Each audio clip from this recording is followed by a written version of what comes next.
to you all. My name is Saba Ahmed. I'm a law student at American University.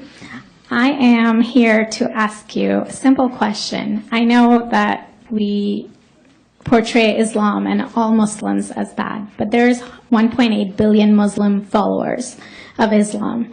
We have 8 million plus Muslim Americans in this country, and I don't see them represented here. But my question is, how can we fight an ideological war with weapons? How can we ever end this war? The jihadist ideology that you talk about, it's an ideology. How can you ever win this thing if you don't address it ideologically? Great question. I am so glad you're here, and I am so glad you brought that up because it gives us an opportunity to answer. What I find so amazing is since the beginning of this panel, which we are here about Benghazi attack against our people, not one person mentioned Muslims. We are here against Islam, or we're launching war against Muslims. We are here to discuss how 4 Americans died and what our government is doing. We were not here to bash Muslims. You were the one who brought up the issue about most Muslims, not us. And since you brought it up, allow me to elaborate with my answer. There are 1.2 billion Muslims in the world today. Of course, not all of them are radicals. The majority of them are peaceful people. The radicals are estimated to be between 15 to 25%, according to all intelligence services around the world. That leaves 75% of them peaceful people. But when you look at 15 to 25% of the world Muslim population, you're looking at 180 million to 300 million people dedicated to the destruction of Western civilization. That is as big as the United States. So why should we worry about the radicals, 15 to 25%? Because it is the radicals that kill. Because it is the radicals that behead and massacre. When you look throughout history, when you look at all the lessons of history, most Germans were peaceful. Yet the Nazis drove the agenda. And as a result, 60 million people died. Almost 14 million in concentration camps. 6 million were Jews. The peaceful majority were irrelevant.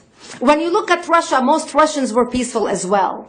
Yet the Russians were able to kill 20 million people. The peaceful majority were irrelevant. When you look at China, for example, most Chinese were peaceful as well.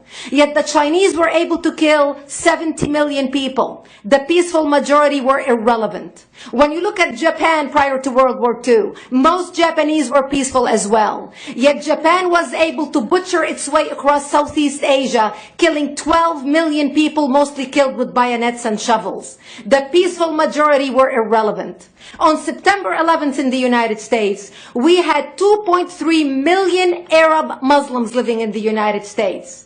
It took 19 hijackers, 19 radicals to bring America down to its knees, destroy the World Trade Center, attack the Pentagon, and kill almost 3,000 Americans that day. The peaceful majority were irrelevant. So for all our powers of reasons and us talking about moderate and peaceful Muslims, I'm glad you're here. But where are the others speaking out? And since you are the only Muslim representative,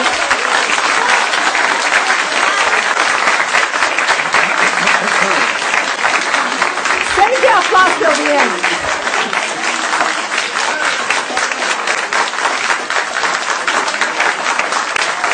Thank you. Thank you.